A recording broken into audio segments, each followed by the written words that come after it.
Welcome to the Pursuit of Learning podcast. I'm your host, Clint Murphy. My goal is for each of us to grow personally, professionally, and financially, one conversation at a time. To do that, we will have conversations with subject matter experts across a variety of modalities. My job as your host will be to dig out those golden nuggets of wisdom that will facilitate our growth. Join me on this pursuit. I often say that if we had a real roommate in life who talked to us and treated us the way our own mind does in our head, that we would evict them. Yet so many of us live with that voice rent-free, controlling our mind with negative feelings. In today's conversation with Andrew McConnell, we talk about how we can use Stoic Wisdom to get that voice out of our head and take charge of our mind. This was a fascinating conversation with Andrew on one of my favorite topics, Stoicism. I hope that you enjoy it. Andrew, welcome to the Pursuit of Learning podcast. We're going to be talking about your book, Get Out of My Head, today. And before we dive into the book, where I'd love you to let our listeners know is a bit about you and your history and how we got to where we are today. Okay. Yeah, I mean, I think like a lot of people, it's a pretty winding path. There was a period of my life I was very focused athletically. I was a swimmer. I was on the U.S. national team, swam in college. And that became kind of my identity. Got a pretty serious injury and had to reassess my identity when I wasn't competing at the same level, and got very serious in my studies. And then from there, went into law school, was very purpose-driven, kind of human rights, civil rights, got everything I wanted in terms of internships and opportunities there, and found I was miserable in the work, did not like the process of it. And so ended up actually getting excited and inspired about the business world, because the problem solving, I saw the businesses seem to be making the more interesting decisions. And as attorneys, we were just writing up the answers. And so went to McKinsey into consulting and got to really tie my passions of human rights, civil rights with the consulting mindset. Got to work with big public school districts, got to do economic development in Afghanistan and bounce between Kabul and Herat for a year. And then ended up deciding to go out on my own and start a company back in 2012. So it's been a decade. Ended up being in the vacation rental industry. Airbnb was just taking off at this time. Vrbo was really taking off, and created a marketplace business that was matching owners and guests. And then for the past 10 years, I've started a series of companies in that industry. Had a lot of ups and probably more downs going along the way. Married my wife, got ahead of a child now. So we have a 6-year-old daughter. And then the pandemic hit, and we took a trip to Bermuda to go see my wife's family. They closed borders, so we couldn't get to the UK to see her family. She's British, and they couldn't come see us. And so we went to Bermuda for a month and said, wait, if we're not going to the office, could we not go to the office from an island? And sure enough, we could. And so our daughter has been in school here for the past 3 years, and yeah, she's starting first grade now, and we're just really loving life. So are you living in Bermuda right now? Right now, I am in Bermuda. I was in the ocean a couple hours ago. So what area of Bermuda are you living in? On the North Shore. So our steps just step right into the North Shore water. And so just swim along the North Shore right there. I lived in Bermuda for 2 years. Oh, wow. Where were you? Yeah. So we were up in the back area I want to describe. So you're riding your scooter, you go up past the KPMG offices, which is where I worked, past the soccer pitch, and then you end up in the place where it's a valley, and you've got the really high cliffs on the left and the right, and you kind of go through that chute to the back road. Blackwatch Pass. That's where, we live 3 minutes from Blackwatch Pass. We're right there on the North Shore. Yeah, so we lived in 2 different spots there. So we lived in one home for a year, a nice little one, and then we moved into a newer one. That's amazing. And we used to spend a lot of time out at Elbow Beach, and then I think we did our golfing over at Hamilton Princess, the 9-hole course. Okay. Yeah, the par 3. Yeah. Yeah, the par 3 pitch and putt, basically. Yeah, it was a beauty. Yeah, great lifestyle. It was good for 2 years. Oh, that's amazing. It's the first guest I've had who's in Bermuda. I love it. It is a small place. I think a lot of people don't appreciate, it's a 30-mile strip of rock in the middle of the Atlantic Ocean with 55,000 people. So it's less than an NFL match, right? Like it's a very small place. Yeah, I think 7.5 kilometers wide by like 1.5 long. And so there's not, like you can go end to end on the island and maybe, because it does wind, right? But you can do the whole thing in 2, 3, 4 hours and kind of touch every corner of the island. It's incredible. Yeah, do a big old loop. Yeah, absolutely. So on that journey, right before we jumped on the air, we were talking about philosophy, and I mentioned what a pleasure it was to be talking to you about Stoicism today, because yesterday I had the opportunity to talk to another author about Buddhism, which is another one of my favorite philosophies. And you mentioned, hey, can we dive into that in the show? So here's our opportunity. What was it you wanted to cover between the two of them? Yeah, so the title of my book is Get Out of My Head, Creating Modern Clarity with Stoic Wisdom, right? So it's around Stoicism. It uses these Stoic tenets as remedies for our default state as renters of our own mind. It's the only asset we can own,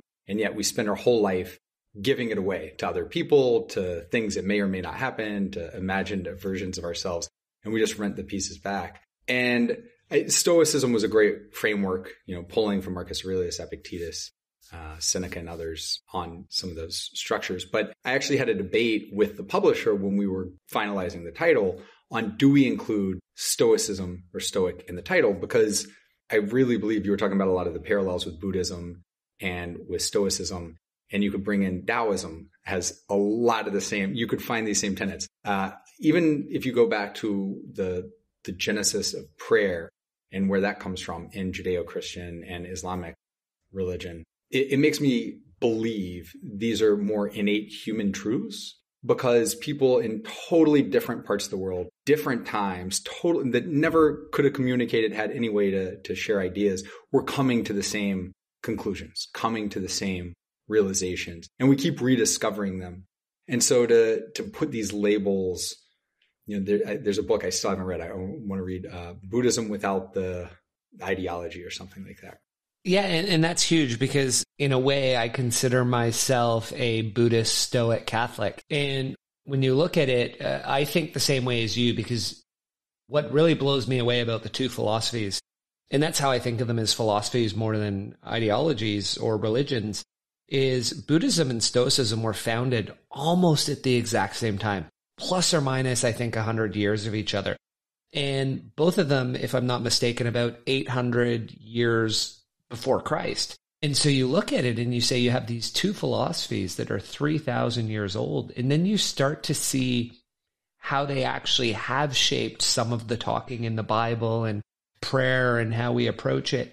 And even the more you read them, you fast forward and you look at 7 Habits of Highly Effective People, and you look at some of the things we're going to talk about from your book today that mirror some of the concepts from 7 Habits. You start to think, wow, where I look at it, this is a really stoic book. Or even I found Stoicism through cognitive behavioral therapy, which was my way of one of the greatest life shifts I've had, which is why I loved what you write about, is the idea of controlling your thought and shutting off the monkey mind, if you will, which is, again, monkey mind being a Buddhist term, but CBT tells you how to shut it off. And CBT was founded by 2 people who read Stoicism and said, hey, we can apply this to psychology. So just all of how all that intertwines together, it's just beautiful how it mirrors each other. Yeah, and I don't think it's an accident on the timing, too. I think including Lao Tzu, if you get to Taoism and the Tao Te Ching. Okay, I've got to look into that. Yeah, 100%. It's as long as Meditations, right? Tiny, tiny book, but I'll read it 3 times minimum a year. I mean, and the quotes, they could be from Seneca or Lao Tzu. They're really such strong parallels. And these people, it all was roughly 2,500 years ago. And Socrates, even before, was saying very similar things. And I don't think it was an accident on timing, because if you look at the biology and the evolutionary biology of our brains, how we evolved and adapted, humans were around 250, 300,000 years. And our brains evolved for a very specific environment and state. And that was hunters and gatherers, where we may be looking out at the plains, the savannas. We see beautiful gazelles running and zebras and giraffes grazing.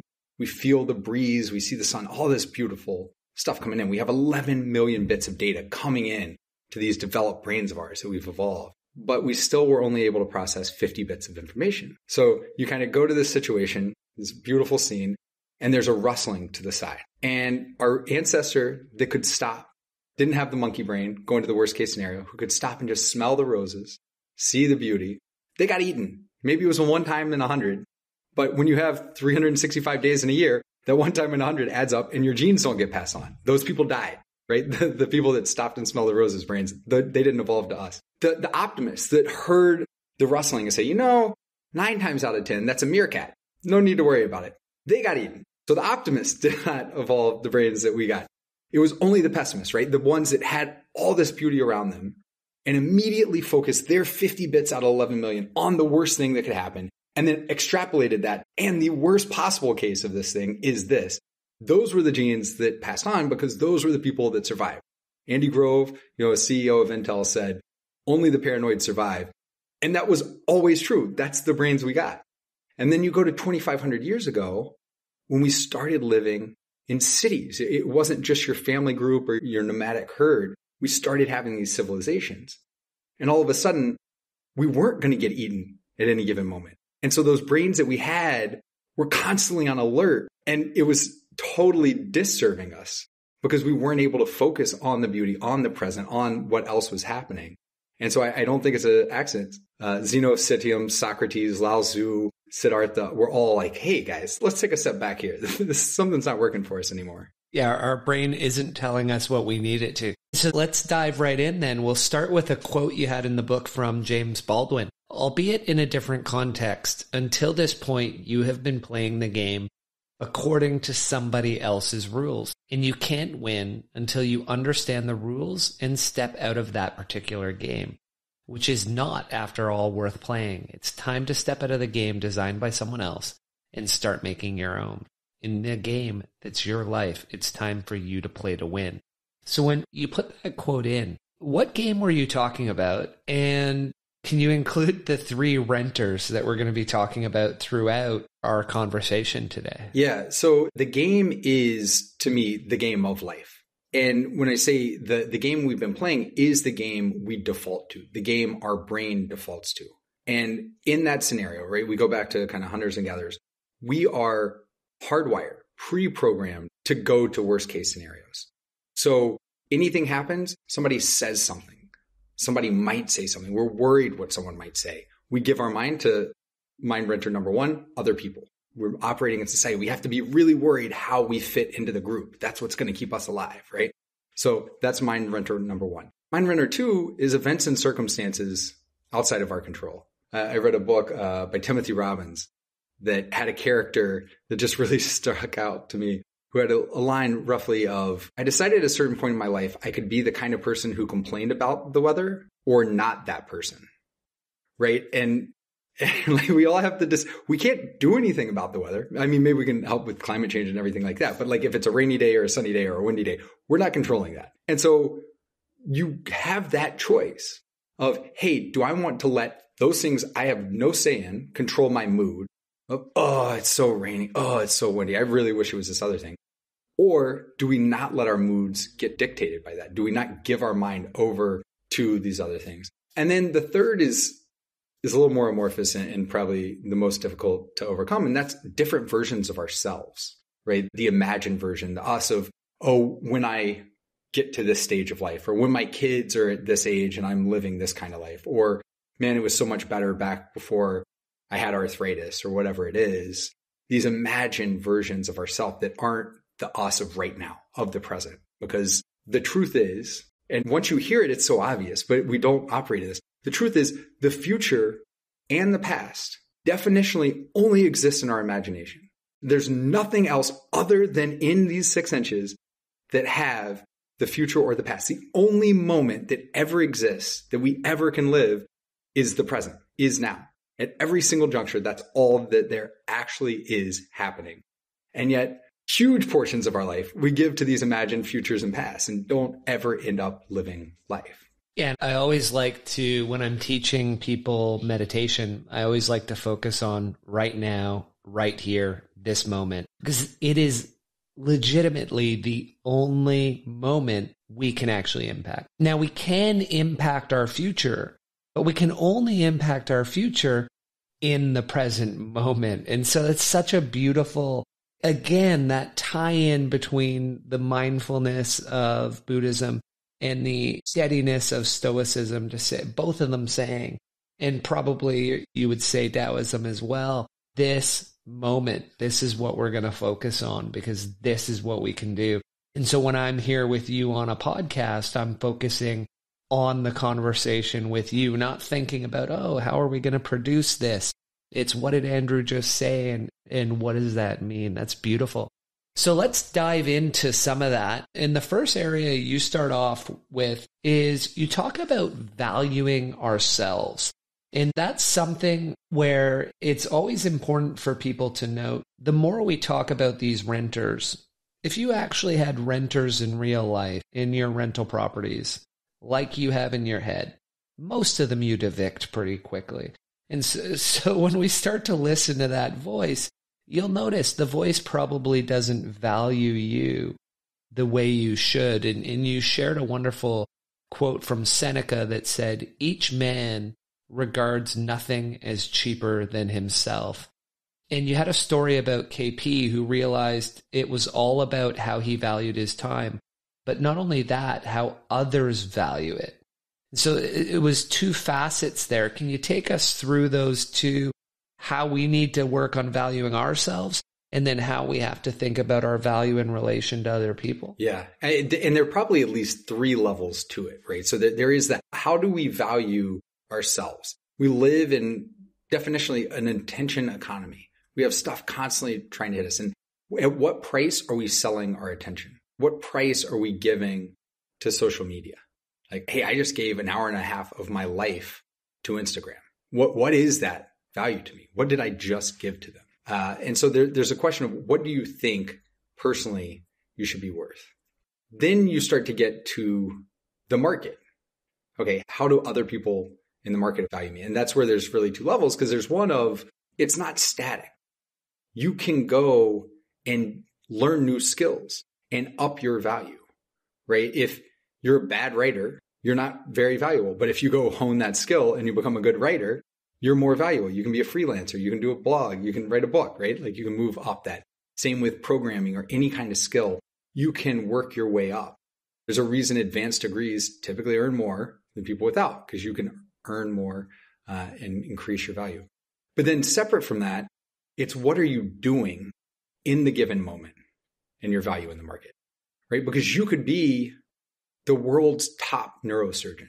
Your effective billing is $50,000 an hour because of what you're billing insurance companies when you're operating. When you're operating, that's what your value is. But if you go and start repairing shelves in your house or you're mowing the lawn, that is not a $50,000 an hour activity. There are people that can probably do it better for you than you, and they may only cost 10 or 20 bucks an hour.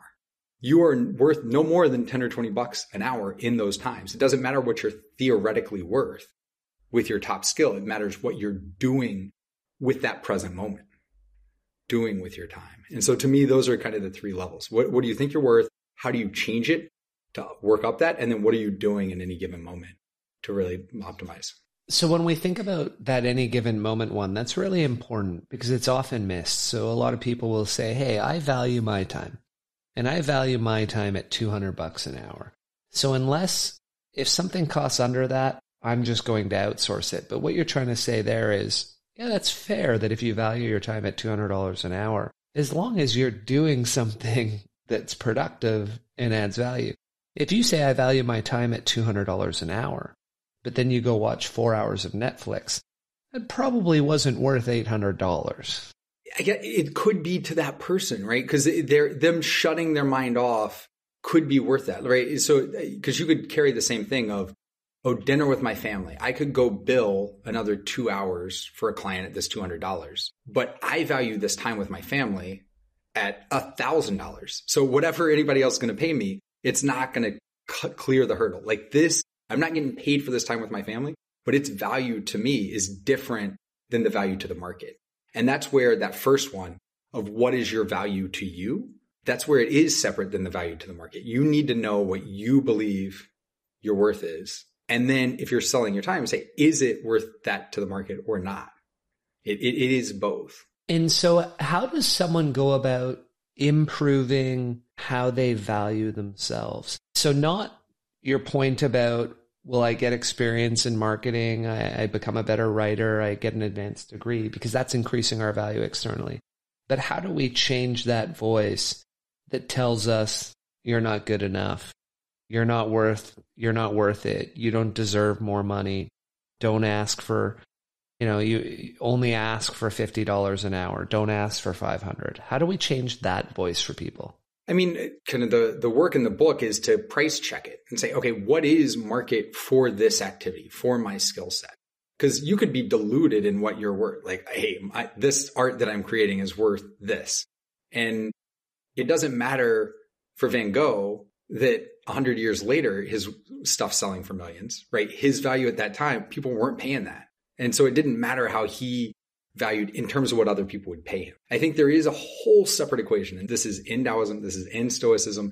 This is something John Muir realized when he was this magnate shipping grapes to Hawaii. And he just left it and went vagabonding and taking these photos and like living in the national parks. And kind of his competitor from his business life, people said, oh, aren't you jealous of this guy? He's so much richer than you. And he said, absolutely not. I'm much richer than him because I have enough and he doesn't. And so in valuing yourself, you can move your value up so much just by saying you have enough. It doesn't matter, right? In that moment, if someone came and said, I'm going to pay you $2,000 to never have dinner with your family again. And you say, that's not going to move the needle for me. I have enough.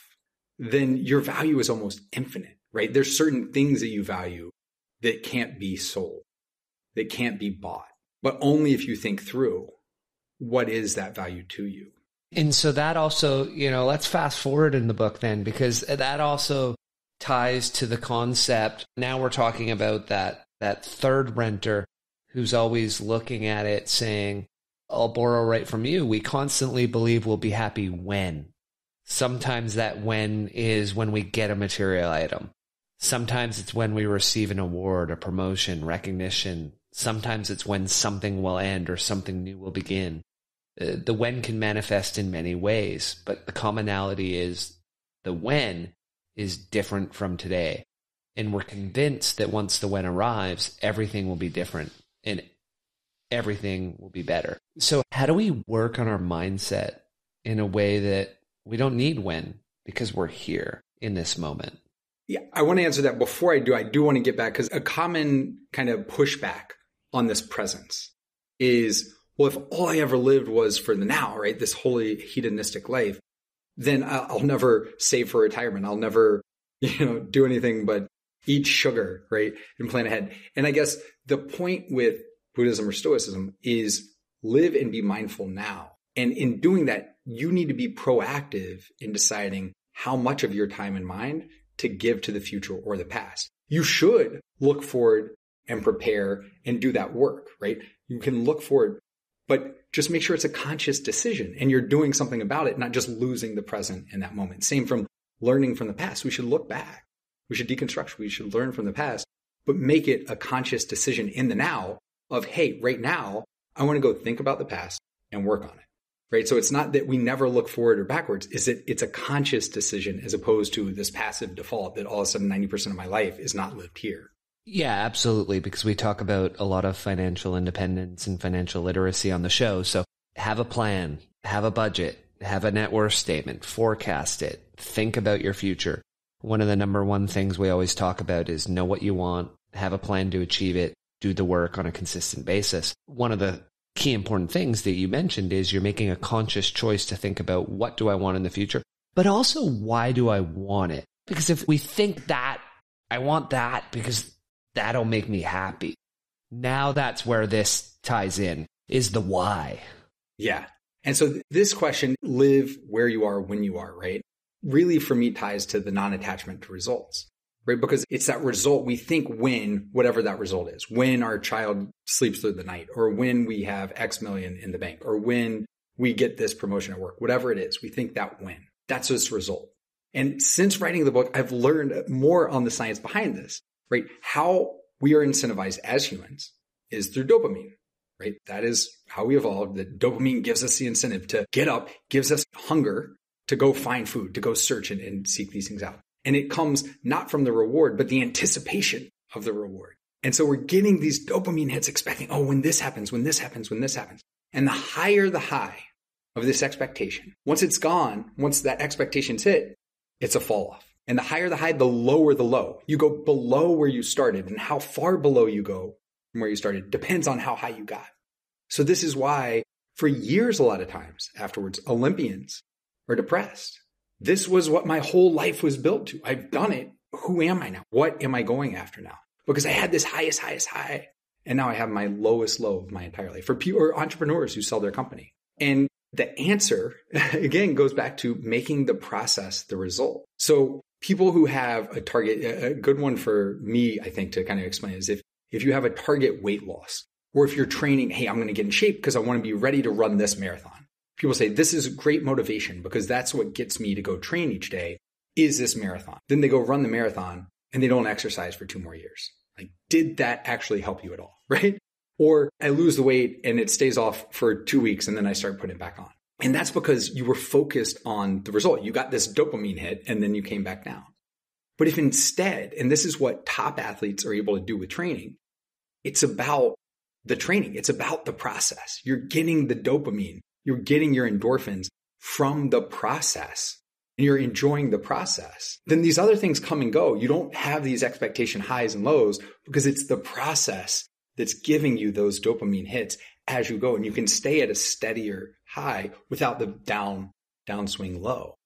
And so that to me is the answer of, look, these are realizations I come to as I live life too. But, I used to live for vacations. Everything was about travel, like, planning ahead. It's this big, big thing. And then you're on the vacation the last day or two and you're like, oh my God, what's the next vacation? I have to have this to look forward to. I need that next dopamine hit because I'm going to have this low after. And I mean, granted, I now live in Bermuda, but turning it around to, wait, how do I make every day a day that I love, that I wake up and I'm like, I am excited to live this day. I'm going to sit and my 6-year-old daughter is going to sit in my lap and meditate with me this morning. I'm going to be able to go journal. I'm going to go swim in the ocean for this period of time. I'm going to get to do work that I love with people I get really inspired by. I'm going to do some writing. Like, how do I craft my days, my weeks, my months?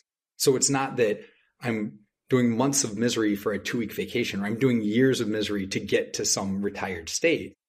It's I have this steady state that is a life that I want to live, because your life is the summation of your days, not the one-off, accolades that you put on your resume. So when I'm writing that one down, because that was beautiful, your life is a summation of your days.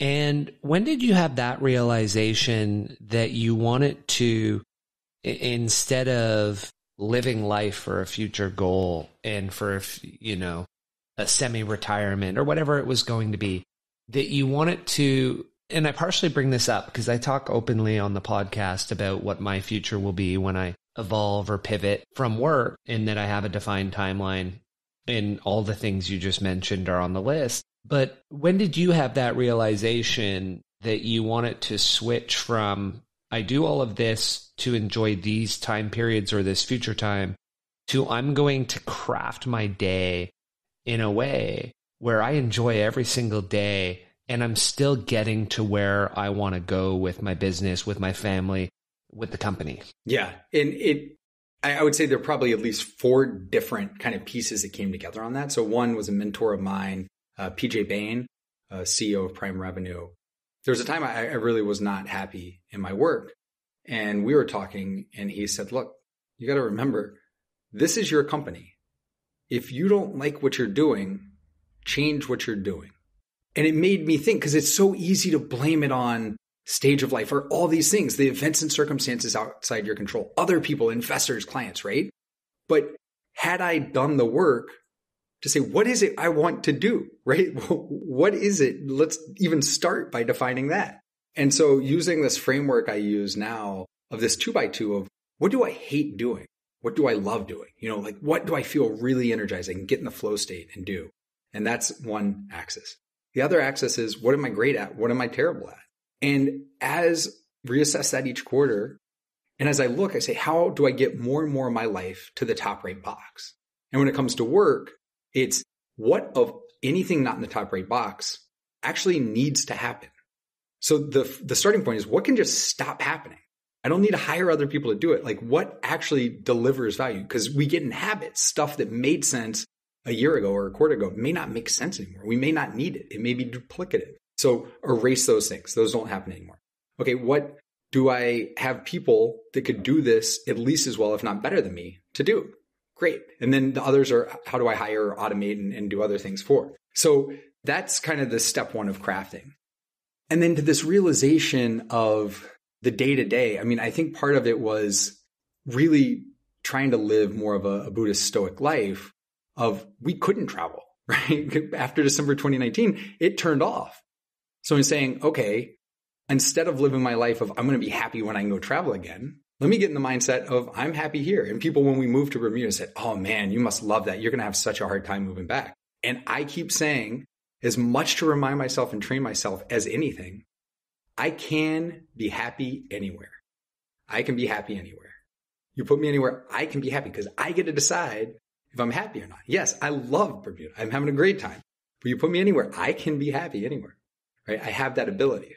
And it also ties to, because that's a good one as well, is like when you mentioned mentor, it made me pop into my mind is when you were at McKinsey and you were super, super upset, you met with one of your mentors at the Waffle House and you were complaining about work and everything that was happening to you. And instead of commiserating with you, he looked at you and he said, well, McKinsey's designed for guys like you, insecure overachievers. And Andrew, it doesn't matter if you're at McKinsey because you're going to be doing the same thing wherever you go. And that really hit me as a young guy at KPMG. It was the same thing. And then when I left KPMG and I went to another job, it was the same thing. And then my next job was the same thing. And it wasn't until Stoicism and Buddhism that I realized, wait a second, I don't have to work 12 hours a day. I can work 8. I'm a bright guy. I'll do enough. And then I'll be with my family. And if something's a little bit later, that's life. So can you tell us about what he told you and what your next steps were coming out of that? Yeah. And you summed it up very, very accurately of this idea of self-selected or purposefully selecting for these insecure overachievers because they never feel what they do. We never felt what we did was good enough. You're always trying to work so hard to do it. And the idea of I have to leave this place to get a better life. You're like, no, you need to leave this mental state. You need to leave this mindset. It's Socrates. Somebody came from traveling and said, none of my travels ever did me any good. And Socrates supposedly said, yeah, of course not. Because everywhere you went, you were there, right? You took yourself everywhere. So the travel didn't matter. You were there. And it's the same thing with our professional life. If we have that same mindset, it's not going to change. And so for me, I had to get in that new mindset. In between McKinsey, I went to a place, Axiom, that was an early stage company. I launched a new product, built it a bunch. Clients were lovely. Company was lovely. And it gave me this confidence that, wait, I can accomplish really great things without working the same number of hours. I decided then already to start crafting my life. I started writing. I was writing a novel on the side while I was working. I was writing blog posts. I'm like, hey, I love to write. Let me do this while I'm working instead of, because there's a big chunk of my life I say, oh, I need to earn enough that I can retire so I can go write. Like, well, no, why don't I just craft time if I'm going to prioritize it? Let's not watch Netflix. If I was going to give 90 minutes a day to Netflix, I could give that to writing because that's something I say I value and want to do. I have that choice. Where am I going to put the time? Oh, there's so much to dive into there. So the angle, I'll take it because you do bring up a good concept and I wasn't going to dive into it, is you talked about an idea of some people may know what zero-based budgeting is. I know it from my accounting finance days. You probably from your McKinsey days. But you took that approach and you said, well, why don't you apply zero-based budgeting to your zero-based calendaring?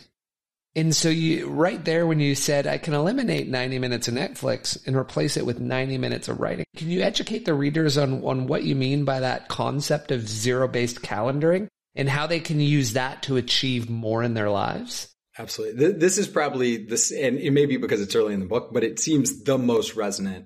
That's what people reach out and like, oh my God, I just started doing this. This has completely changed my life, my week, my days. So the concept on zero-based, whether it's calendaring or budgeting, is our default way of budgeting is look at what we have today and say, how do we want to change that around? What should have more? What should have less? Zero-based says, no, go from a blank sheet of paper and say, what is it that I need? What is it that I want? And so if we had a blank sheet of paper with our life, how many hours a day would we sleep with that blank sheet of paper? How many hours would we spend on social media? How many hours do we want to spend at work? How many of those hours do we want to spend with family, with or without devices, with friends, crafting that out as a percent of our life and then making sure it adds up to 100%. If it doesn't, because sometimes you can't have it all. You can't have 100% of everything, right? You still have to add up to 100%. So you may have to right size some things, say, okay, I'm going to have to give here to get there. But going through purposefully to say, if I was to design my life from scratch, here's the things I want to give it time, not where my time's going today, but where I want to give time. And then what I do is knowing that percent, I look forward each week and say, hey, on my calendar, did I adhere to this? I have for the quarter, here's where I said I want to put my time. Is that true? And maybe there's certain days it's not, and there may be good reasons. Oh, I was traveling this week, so I didn't get that time with my family. So I'm going to really make it up on this weekend to do X, Y, and Z, right? To get there over the course of the month or get there over the course of a full week. But deciding how much time do I want to give to people asking for advice that I don't have relationships with, right? Mentorship, like it's something I care about, I want to do, but how much every week do I want to do that? And I have that number and I have a Calendly link that only has that number of hours each week. And if someone books and it's for December of 23, because that's the next available slot, that's what it is, right? I've hard coded it in my life that there's not another way to get that time. If people ask for that kind of thing, here's the link, here's the life that I've given to it. And so there are a few things there. I mean, one, you don't have to be so hard and fast with it, right? You don't want to do it and say, okay, like a diet. Oh, I failed, so I'm going to give up on the whole thing. Understand where you failed and what failure means, but like where it slipped and how you can take back control of, hey, maybe I was unrealistic.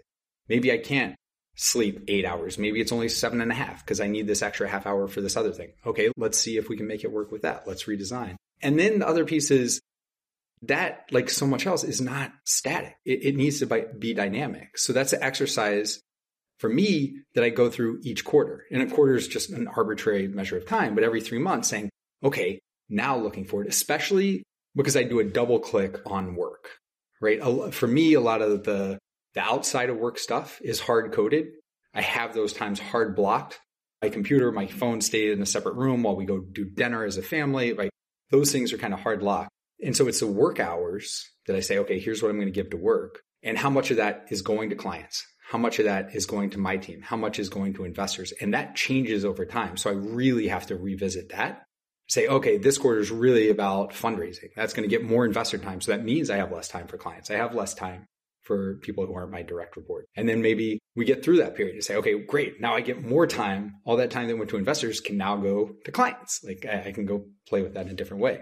And some real power there in what we were talking about earlier with this concept of you're saying, I'm taking my calendar to zero. This is my ideal day, my ideal week, my ideal month, because it all rolls into each other. Then you're building the tool to using your calendar. I absolutely agree too. If it's not in my Outlook, it doesn't happen. It just, there's too many competing things. So if it's in there, blocked off, it's going to happen. And we're looking out, and that's the future, but we're doing it now consciously. And then whether it's weekly, monthly, or quarterly, we're looking back and saying, how did we perform against what we wanted to do? And how are we going to use that to change what we do going forward? Yes. And so we look back, but I also look forward. I have 30 minutes every Friday where I look at my calendar for the next week. For the next week. And that next week, if I say, ooh, this got out of balance, I'm going to move these meetings. I'm going to cancel these meetings. Or, oh no, there's a really good reason it's out of balance. I am consciously going to be fine with this out of balance in this way for this week. But I also prospectively look at it and I have, because it is quarter by quarter, in the calendar, the 30 minutes that I block on Fridays, I have, here are the hour allocations for these different activities that I have for the week. And then that's what I use to kind of grade myself and benchmark for the coming week. And then when I see what you're doing, it makes me think of later in the book, and I love jumping around through it with you because it all ties together, is you talk about the concept of doing less but better, which is a huge thing that I'm moving towards in life as well, is what are the pillars that I need to focus on? I'll do them really well, and that will deliver the results. And you talk about Jack Dorsey, and it's interesting that people think, like, well, he can't be doing less better. At one point, he was running 2 public companies. He's running, and how does he do all of that and balance his family life?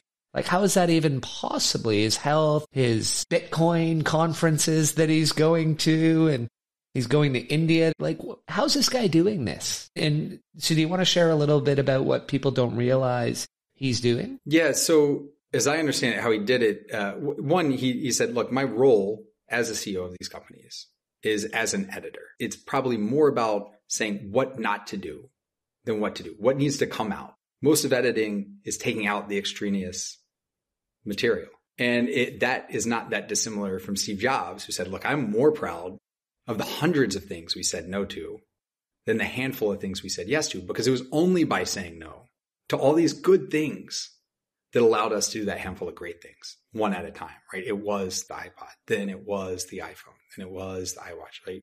You go through it.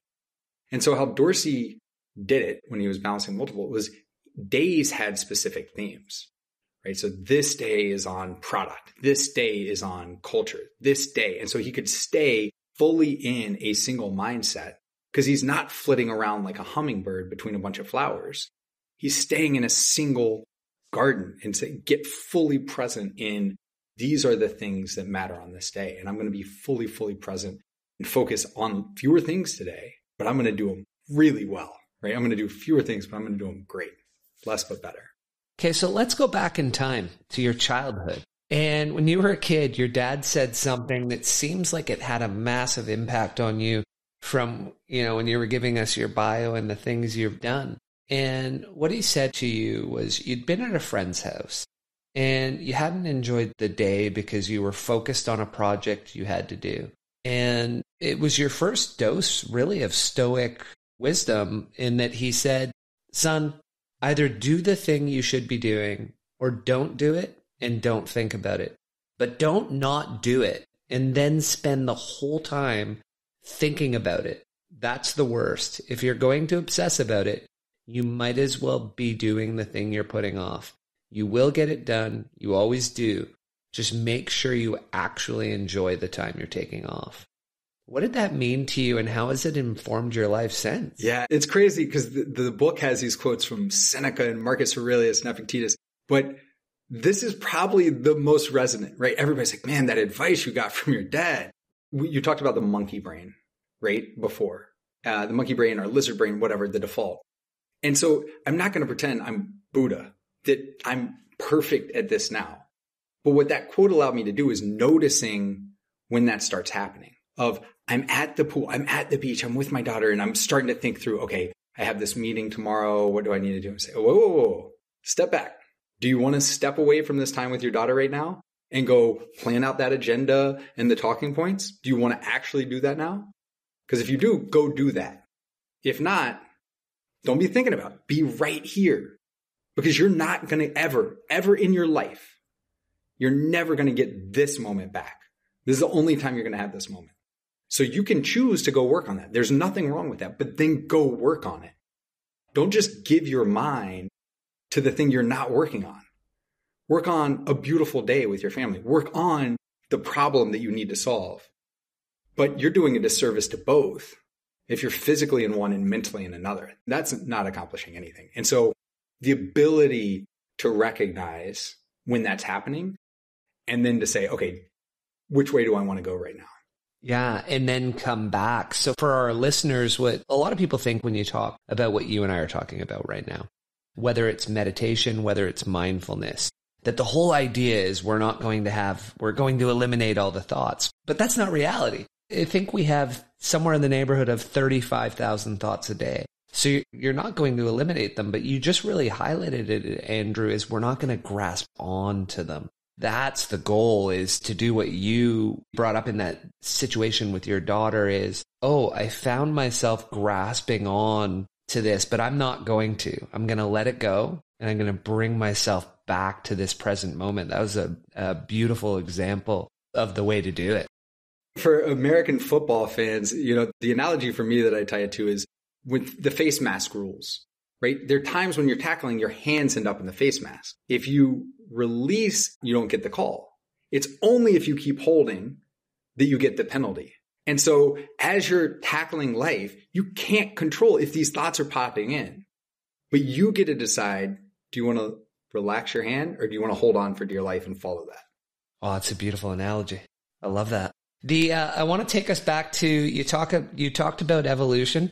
You talked about the pessimists being the ones who survive, and the optimists being the first to die. So what that clearly brings up for me is you listed two of my favorite authors and people who have demonstrated, both of them, the ability to live through atrocities and still come out the other side strong for it. And the two I'm talking about there are James Stockdale and Viktor Frankl, who both relied on concepts from Stoicism, one to survive in a prisoner of war camp and the other in a concentration camp. And can you share what they both realized in their situations, how we need to be thinking so that we can make it through those really hard times we're going to face in our lives? Yeah. They're an interesting juxtaposition if you read what they actually say, right? So you ask Stockdale, who didn't make it as a prisoner of war in these environments? He said, oh, that's easy. It's the optimists. They couldn't make it because they would think, oh, we're going to be out by Easter. We're going to be out by the summer. We're going to be out by Christmas. And these dates would keep coming and they would die of a broken heart because they wouldn't be released. And so the optimists had the worst chance of it. And then you go to Viktor Frankl and say, hey, who didn't do well? He's like, oh, the pessimists. And he's giving this lesson to people when he was estimating his own chance at survival at 5% and saying, well, that seems pretty pessimistic. But what they're both saying is giving your mind of, hey, am I going to be satisfied? Am I going to feel like this was a success on things I can't control? Viktor Frankl was like, look, I can't control when the liberators come. They could come tomorrow. They could come at any time. There is this possibility out there that we get out of this camp. I don't get to dictate that. So that gives me this hope that it's out there, that I can't control it. Stockdale, it was giving the other thing they couldn't control of, hey, I'm going to set this line in the sand of this time is when my mind's going to think this thing's going to happen. Well, you don't control that either. And so knowing the boundaries of what could they control, Stockdale and Frankl, both from two sides of the coin, came to, I can only control what my mindset is in this situation. On, am I going to get my hopes up? Am I going to have a broken heart? Or am I going to accept where the boundaries of my influence and control exist? And my influence and control are what I say, what I do, what I think. Those are things in my control. Yeah. Does that answer? Yeah, absolutely. They both had that almost element of neither pessimist nor optimist, but that there's hope, but it's based in realism. Is I can only control this, and I'm going to be realistic about what I can control, what I can't. Which brings us, we talked about Stephen Covey, who you also mentioned, is this idea of what is within my control, what is outside of my control, where do I need to place my focus? And I loved how you used acronyms throughout the book. And I think for this one, you had an acronym that you called REST. What was REST and how does that apply to what we can control in our lives? Yeah, I mean, the R is recognize what we can control and what we don't, right? Where are those boundaries? Where are those limits? Then the E and the S is exert control where you actually have it. Stop spending time and mind where you don't have that control or influence. That's the E, the S. And then the T is track. Am I actually doing a good job of this? So there are these studies that 47% of our lives, our minds are on something other than where we are and what we're doing. So nearly half of our lives, we're not actually living where we are. So the tracking exercise is, say you went through the exercise and you designed your zero-based calendar, you have your physical body in the right place at all these times. Well, then now let's track the mind. Where is your mind as you're physically doing these things? Like, great, you got to that 90 minutes of dinner. And for 75 minutes of the 90 minutes, you're running through your head your talking points for your presentation the next day. Was that a success or not? Can you exert control on this or not? You could if you go and start writing out that presentation and get that ready. But if you're sitting there, you're not present. So the last piece, you have to measure how you're doing against what you said you wanted to do. And this is where Epictetus says, it's only then that our outer effectiveness and our inner tranquility is possible. Because we can't be effective if we're putting all our time and mind to things we don't control or influence. That's just banging your head against the wall. And we can't be at peace if we're just banging our head against the wall because we're not accomplishing anything. But we can be super, super effective in the areas that we can control. And so putting all your time and mind there, that ultimate effectiveness, which leads to the tranquility.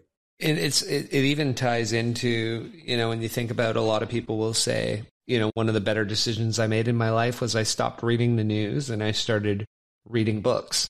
And people say, well, why? You're uninformed. It's like, well, no, I'm not uninformed because the news, not that there's anything wrong per se with news, but when you look at it every single day, you're being fed headlines that are meant to get you to read an article. But books are increasing your knowledge in the fullness of time. So if you place all of your time from news to books, you're leaning on the shoulders of giants, and then you can use that to change your actual life and increase what you can control and what you can do with that time and energy. But the other, you talked about Stephen Covey, the 7 Habits, but also the how to make friends and influence people, right? People find other people who are interesting, who are interested in them. And so Tim Ferriss was like, hey, this way of me stopping and checking the news, I don't do news apps, I don't read the daily paper, is you go into conversations and like, hey, so what's going on?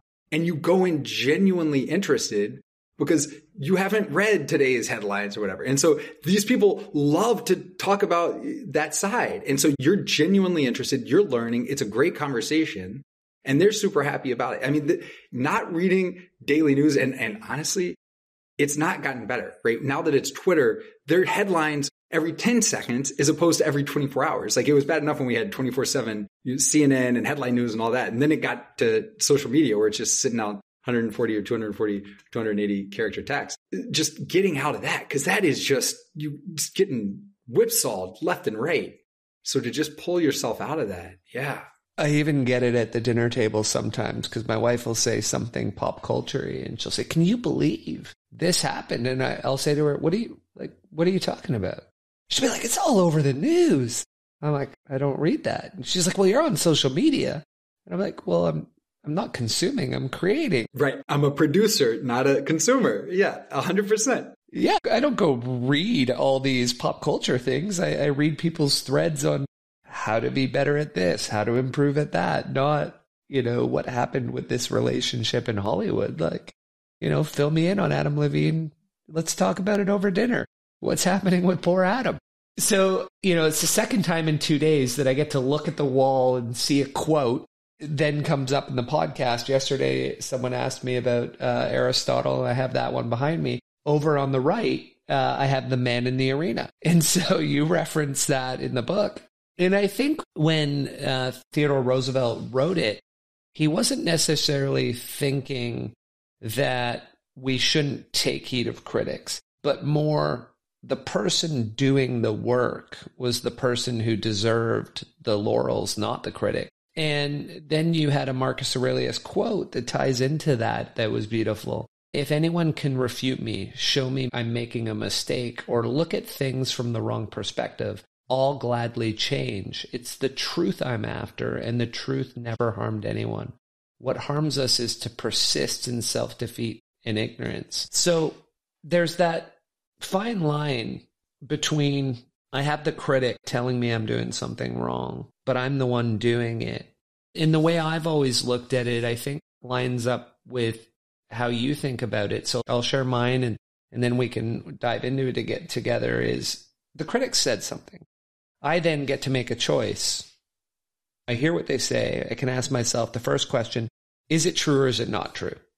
If it's not true, I can just let it go. And almost to the example you used of the person who was hearing the person tell him, oh, you should sell your business, or you should do this to make your business more valuable, not even realizing he'd already sold it. And so he just made the choice, I'm just going to let what they're saying go. And then number two is, if they're right, then I have another choice. Do I act on it? Do I change? Or do I keep persisting even though they're right? And how do you approach that? So I approach it, and this is where I may go kind of potentially a step further.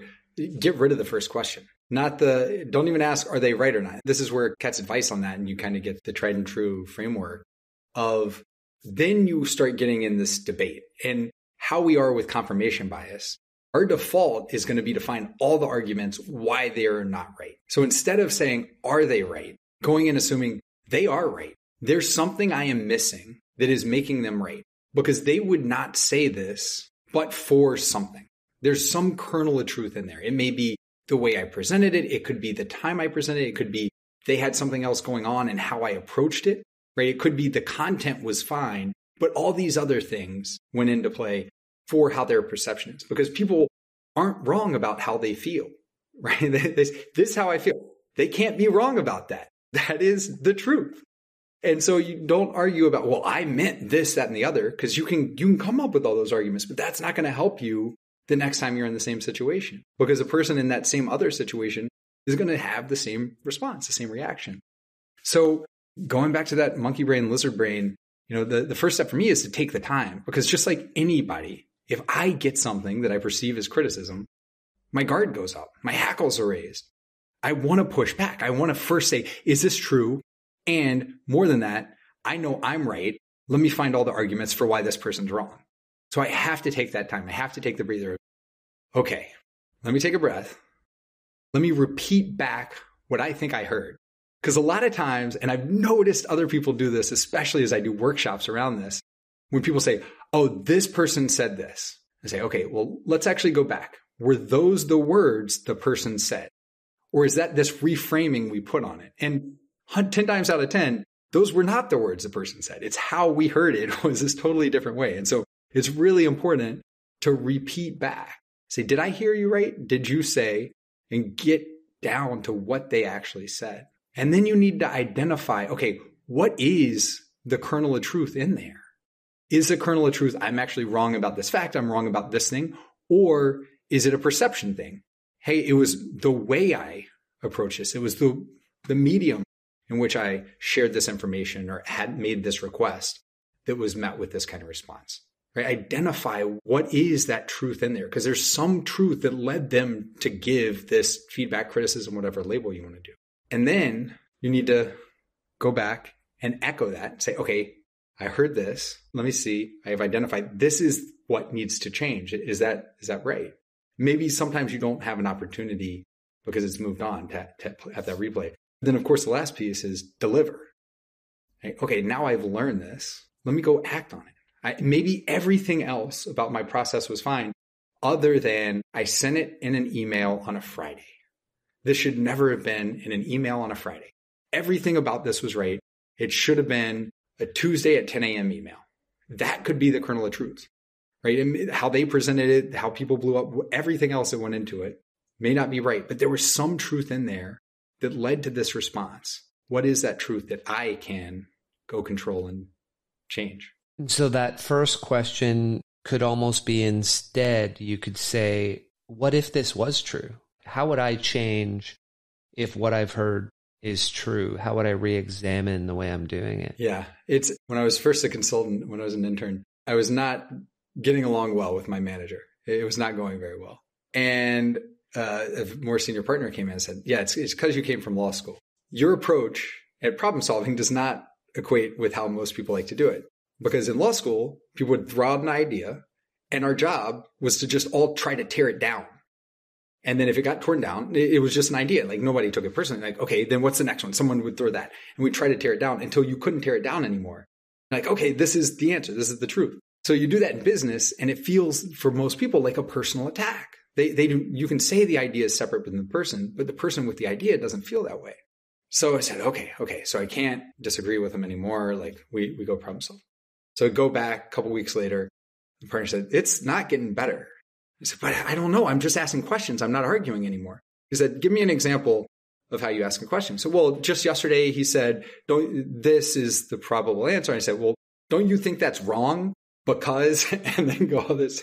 He said, no, that is not how to ask. He said, you need to go in with the mindset that this person is right, that they have some information potentially that you don't have. And your job in asking the questions is to elicit this information from them. And in that process, you may learn that you were wrong. They may learn they were wrong. You may both learn you're both wrong because you had two pieces of information that came together and you get to this better answer. But it's only when you go in with that curious mind that you're able to get to that. If you still go in with my stake is in the ground here, you don't have that open mind. You don't have that curiosity. And when you have that curiosity and you have the intellectual humility, you're willing to change your mind. You're willing to say, and you wrote a quote, John Maynard Keynes, who said, when my information changes, I change my mind. Now, so many people, I mean, we see it on social media, we see it in the news, we see it with our politicians. This is the way. It can't be any other way. Why do people have such a challenge with accepting that if the information changes, the answer can change? Yeah, a lot of it comes down to that confirmation bias. So it's one thing theoretically and intellectually to say the idea is separate from the person. But there are times when our identities are very tied up to beliefs. And if we start to get information that challenges that belief, that challenges our identity. That challenges who we are as a person. And back to the monkey brain, the default is in that situation, I'm going to go look for any supporting evidence that reaffirms what I already believe, because it feels like this existential attack on me as a human. And so it's natural, right? Like that's the thing with so much of this stuff is it's natural. It's our default state. We're having to override the default state. There are a lot of things in life that we choose to override the default state. If all we cared about was the default state, we're just for the genes, we're just trying to pass on the genes, then all we would do is go procreate constantly to try to get those genes out there. But we've actually said, hey, we want a more fulfilling life. We're going to go do these other things and build lives outside of that. And so this is another area where we say, okay, that's fine that that's the default state, but that's not the life I want to live. I don't want to live that life. And so one of the ways, another default state we seem to have for some of us is we talked about focusing on what we can control, and it brings up the idea of control. And it's whether we have an external locus of control or an internal locus of control. Can you educate our listeners, what is a locus of control? And what is the difference between the two? And how do we even know, do I have an internal locus or do I have an external? Yeah, so locus of control is the belief on, internal versus external, belief that things happen to us, or the belief that we have control, that we're exerting our influence, our decisions, our choices on the world. So it's this, woe is me, this thing happened to me, or man, I did not train hard enough. I did not compete well today. Or man, I really overtrained and I injured myself because of this. Not how unlucky am I because this thing happened to me. It's recognizing we have control and we have influence and using that to actually then go have control and influence. You're going to have a much better life, which all science says, if you believe you can control the things of, man, I'm so fat.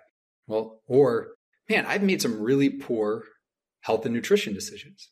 I don't get 30 minutes of activity today. I eat a bunch of processed food. I can choose not to do either or both of those things. I can go choose to eat fresh fruits and vegetables. I can choose to go out for a 30-minute walk each day. That is kind of the difference of, man, I can't believe I have like the fat gene. Man, I have the fat gene. Supposedly I have the fat gene. And that hasn't really impacted my life too much. My wife thinks it's the greatest thing ever. But it's, do I control what I eat, how I exercise, how I sleep? Or is that imposed upon me? That last one was a great example of the difference between the two, because I'm definitely in that boat where I'm reasonably certain I have the fat gene. And when I look at some of my family, not to pick on you family, I love you all, they have just said, oh, well, genetics. And, well, yeah, and choice. And epigenetics. Now we know that we can turn on and off genes based on our environment and things we do. Yeah, I know if I fast, if I reduce carbs, if I exercise, I can control the outcome. And if I eat like a normal human being, I'm going to gain 20 pounds. And so it just different. Once you know yourself, you can control yourself, if that makes sense. Not to go on a tangent here, but eating like a normal human as well. I mean, it gets back to that James Baldwin quote of living the rules, playing the game by someone else's rules. So a normal human, right? How the standard American diet, the acronym is SAD, and it's for shelf stable calorie density. Our body cannot do well with ultra processed foods. So if we go and shop in a grocery store as the default, as it's set up, as is going to give the highest margin of profits to Mondelez and Kraft and all these others, yes, we're going to end up in what's not healthy for us. Are we victims of that system? Or do we have a locus of internal control saying, I actually get to decide what I buy at the grocery store. I get to say where I'm going to spend my money and how I want my life to be. Yeah, I'm going to go to the back corner and I'm going to get my fruits. I'm going to get my vegetables, some meat, and that's what I'm going to eat. I'm going to eat some meat with a big plate of vegetables. And it's hard to be out of shape when you're eating that way on a consistent basis and you're getting outside in nature. And anyway, we won't flip over into a physical fitness show, but I definitely agree with you that it comes down to the control. The last couple of questions I wanted to touch on you and then throw our final four at you is I have two Stoic concepts tattooed onto my arm, so I see them every day. And so they definitely, I love for our readers to understand them because I think they change your life. The first one, and you talk about it in the book, you have a quote from Marcus Aurelius on it, which is, when it comes to suffering or good fortune, the Stoics taught us the concept of amor fati. It is my bad luck that this has happened to me. No, you should rather say, it is my good luck that although this has happened to me, I can bear it without pain, neither crushed by the present nor fearful of the future, because such a thing could have happened to any man, but not every man could have borne it without pain. So why see misfortune in the event that good fortune in your ability to bear it? And what does that mean to you and how you approach your life? That amor fati, right, this love fate, right, this love of the fate. And without this label that, again, is only in our imagination of good fortune or bad fortune. It is fortune. It is this thing happen and love it. So when most modern people think of a gratitude practice, it's spending time thinking through the things that we're grateful for. And the things that we're grateful for, typically, are those things that if we were asked beforehand, we would have proactively asked for. Hey, I'm so grateful that my child's healthy. I'm so grateful this, quote, good thing happened. The Stoics, and what that Marcus Aurelius quote is saying is, great, be thankful for those, but be thankful for the things that also you wouldn't ask for beforehand. You're a product of everything that happened. There's an interview that Anderson Cooper did with Stephen Colbert. And when Stephen Colbert was younger, his father and brother died in a plane crash. Like the worst thing that's ever happened in his life. And he said it's the thing he's the most grateful for. And Anderson Cooper said, how can you be grateful for the worst thing that ever happened to you? He said, because I'm here. Because it has me appreciate this beauty of being here, that I am here. I get this life. I got those times with them before that thing happened. And this ability to take the worst thing that ever happened and to be thankful for it, then nothing can get in your way in life. If you can be grateful for all of it, because you are a product of all of it, and that's nothing you ever get back. You don't get this life back. Be grateful for every moment of it. Every moment of it. Wow. And the second one that I'd love to talk about is the idea of memento mori, which is, remember, I must die. And the Stoics would often pair that up with this concept of premeditating on the negatives. So, I might think while I'm at work, when I get home, my family could be dead. Something horrible could happen. The house could burn down, or there could be a home invasion and I could lose my kids. I could lose my wife. Now, people often think, well, wow, that's pretty morbid. Like, why would they do that? And part of the reason they would do that historically is if you get home and something bad has happened, how will I react? How will I be prepared? How will I, if there is a home invader, how will I defend if I can save my family?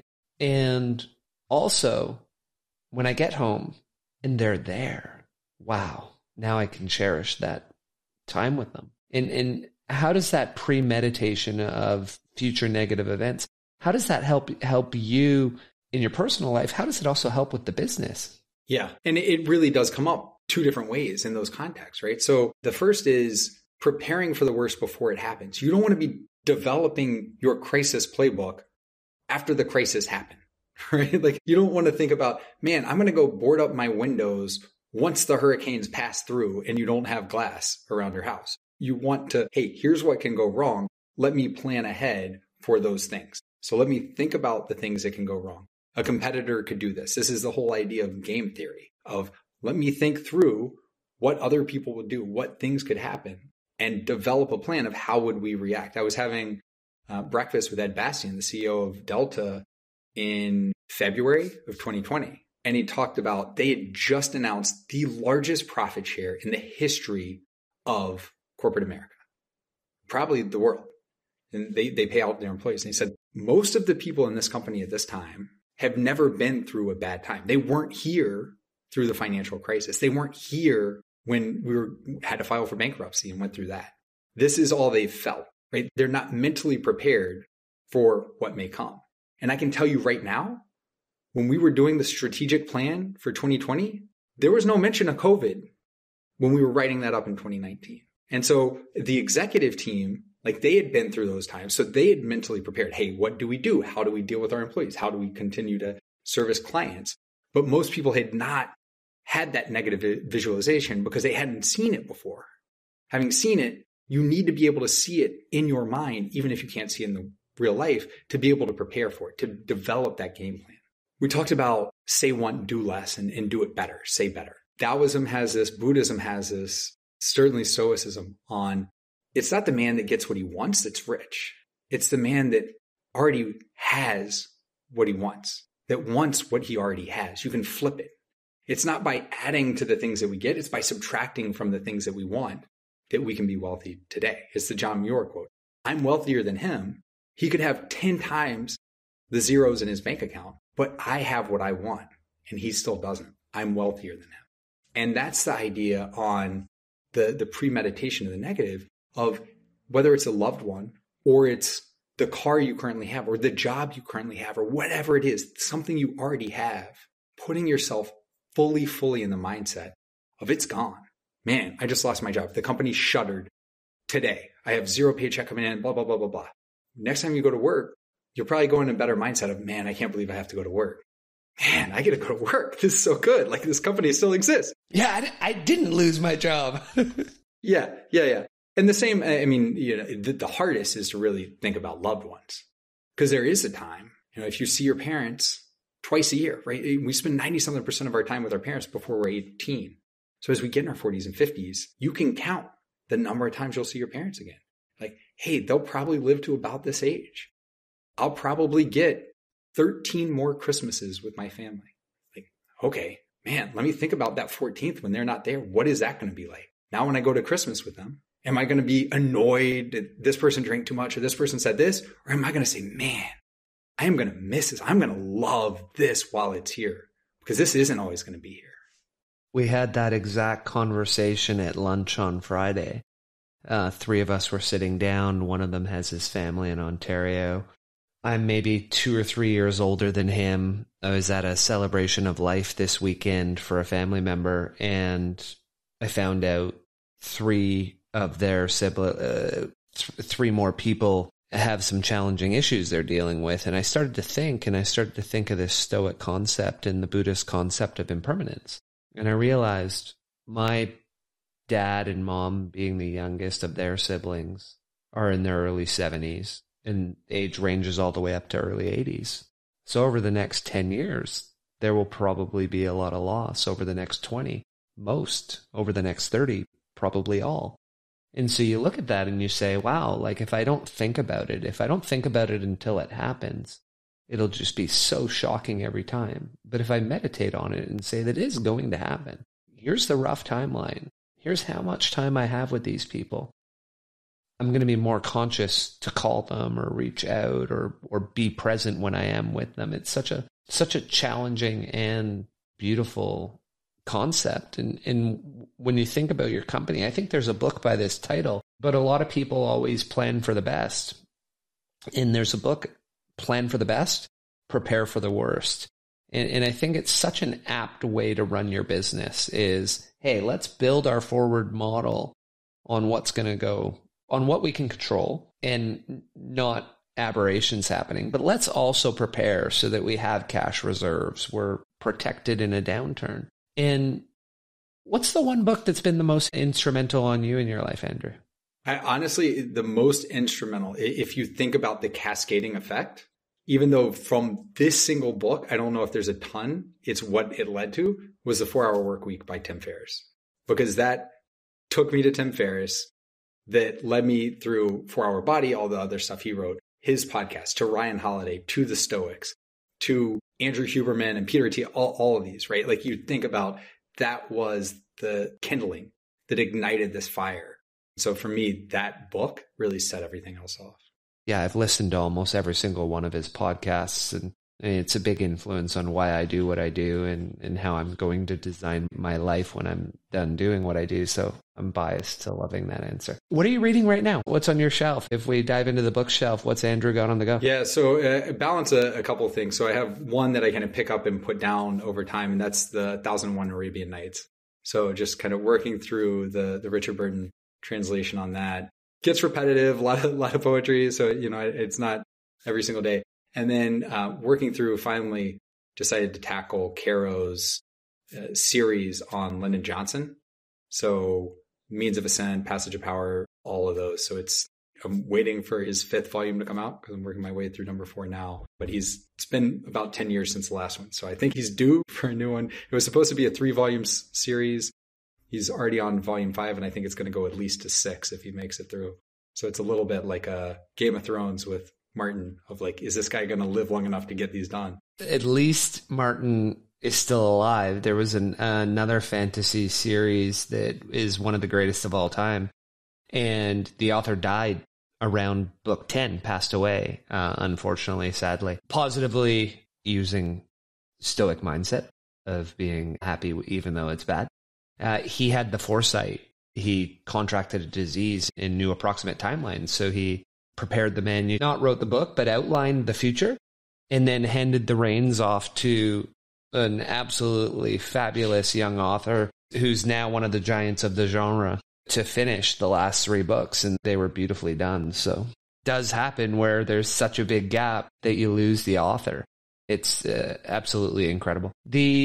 What's one thing you have spent under $1,000 on in the last year or two that's really been life-changing? You can't believe you took so long to spend that money.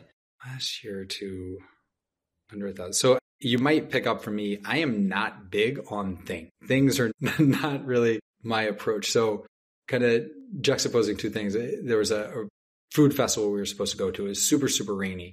And a friend was already there, and he said, hey, just make sure you bring disposable shoes because they're going to get trashed. And my immediate response was, everything I own is disposable. Anything I have could disappear and I'd be fine. And then the flip side of that is, people have a bunch of shoes. I'm like, oh no, these are my shoes. My pair of dress shoes that I bought in June of 2000. Those are my shoes. Like those are the shoes that I have for dress up. All right. Well, that's a good answer. I love it. So this show's about growth. It's about learning and development. What's one mindset, habit, shift that you've made in the last few years that's had a significant impact on your life that you can share with people? The one, and I remind myself several times a week, not daily. And it's as I sit and I meditate, as I'm in the ocean and I'm swimming, that no amount of money, no matter what's in my bank account, I would choose to do these activities. I would choose to do this with my time. I don't need more money to do the things that I choose and want to do, to play with my daughter and just tickle and play made up games, to her to write out the rules and us just invent stuff. Money could actually get in the way of those things, could create complications, could create other things that get in the way of the purity of what I would actually want to do, that I don't need more to live the life I want, because these are the things that I choose to do with my time when I have that choice, which I definitely always have that choice.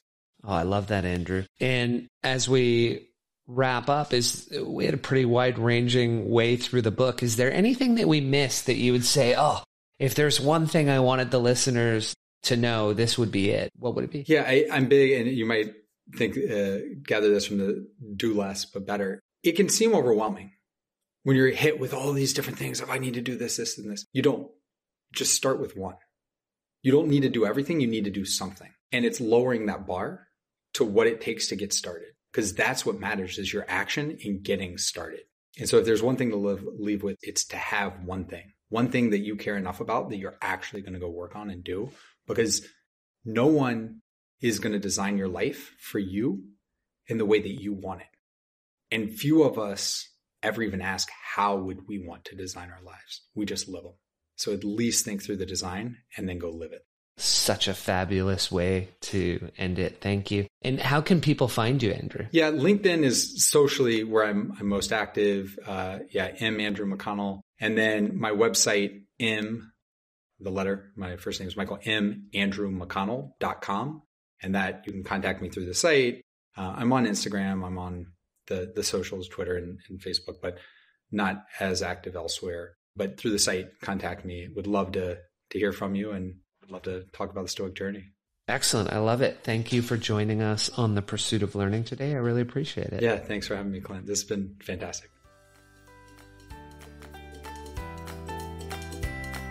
Thank you for joining us on The Pursuit of Learning. Make sure to hit the subscribe button and head over to our website, thepursuitoflearning.com, where you will find our show notes, transcripts, and more. If you like what you see, sign up for our mailing list. Until next time, your host in learning, Clint Murphy.